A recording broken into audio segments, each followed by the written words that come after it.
Hi!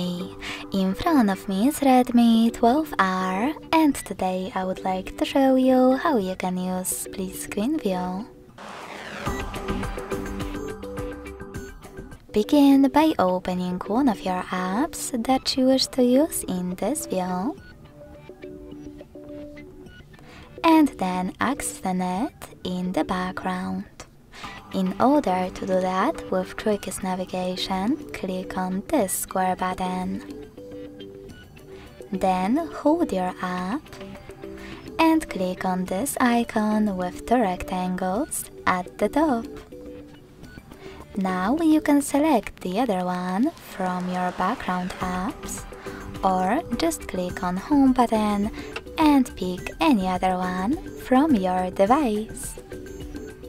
I will go with Gallery. As you can see, finally I can use both of my apps at the same time.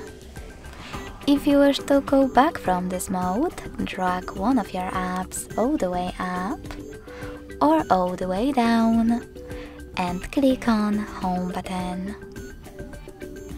Thanks so much for watching. If you enjoyed this video, don't forget to leave a like, comment and subscribe. Bye!